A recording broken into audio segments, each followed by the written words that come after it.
So in today's video, I'm going to go ahead and use some muriatic, it's hard to say, acid to go ahead and lower my alkalinity levels. Now the way I'm going to do this is actually I'm going to bring the pH balance down to about 7.0, and then I'm going to go ahead and re-raise the pH. That's going to bring the alkalinity down gradually, and it'll probably take a few tries. I'm just going to show you a step I use to slowly get it there. So I checked my pool's water and the alkalinity is at about 180. It's a little bit high. You need to keep it between 100 and 120, or 80 and 120. 100 is a good sweet spot.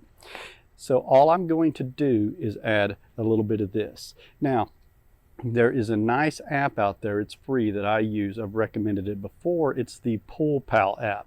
You can download it on the iOS or Android device.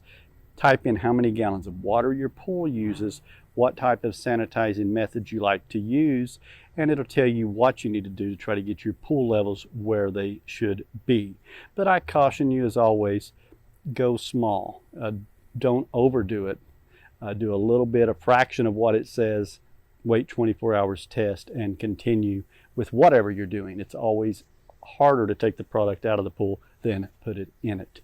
So for this, 180 is the alkalinity. I need to get that down to around 100. And my pH is actually at about 7.2, so it's not that bad.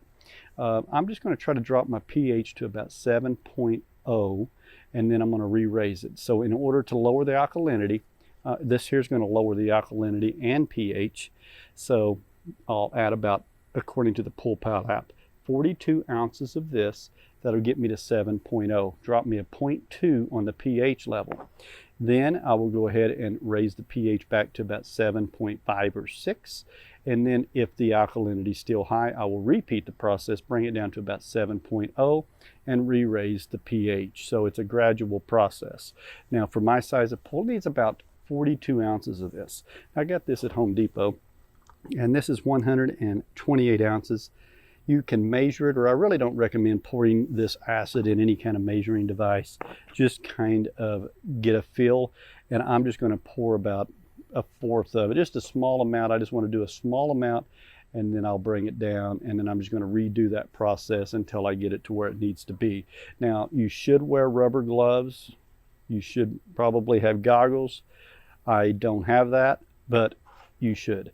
I'm going to go ahead and pour just a little bit of this in this 5-gallon bucket full of water. So I have water in here, and I think that's good. And when you do this, always add the muriatic acid to the water. Never add the water to the acid. That is bad news. So I do that to dilute it. You really don't have to do that, but I like to dilute it a little bit. Another thing you want to do is make sure I have my pool pump turned off right now. Make sure your pool pump is off a good while, 15 minutes to an hour, and so nothing is moving. You want the water to be still.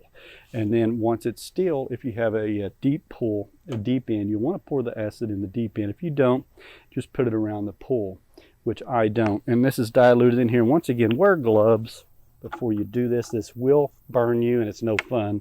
But I'm just going to go ahead and pour this around the pool.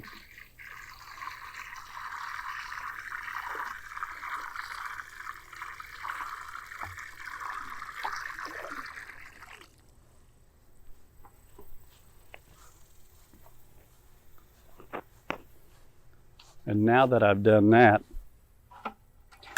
you want it to go ahead and stay calm for a good 30 minutes to an hour. I just want to let it settle in the water. You don't want to swim in it at this time.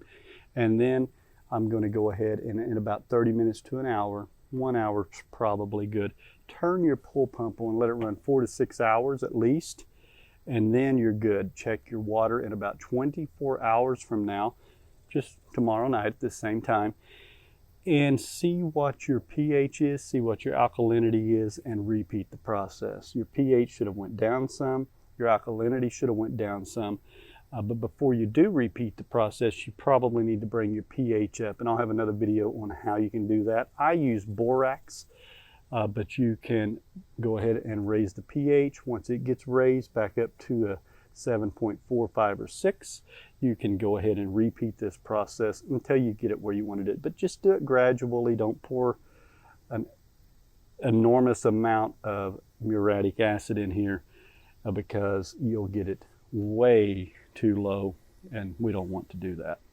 So that's how you can easily and quickly go ahead and reduce the alkalinity in your pool if it's a little bit high. And high alkalinity is not good. Low alkalinity is not good. It can cause itchy skins. It's not comfortable for the swimmers, as well as damage pool parts, hoses, pumps, and filters and other things. So I had my previous video, which is going to be right here, that shows you how you can actually raise your alkalinity cheap. Check that one out if you need to raise your alkalinity levels. It's even simpler than this process. Thank you guys for watching. I'll see you in the next video on Tuesday.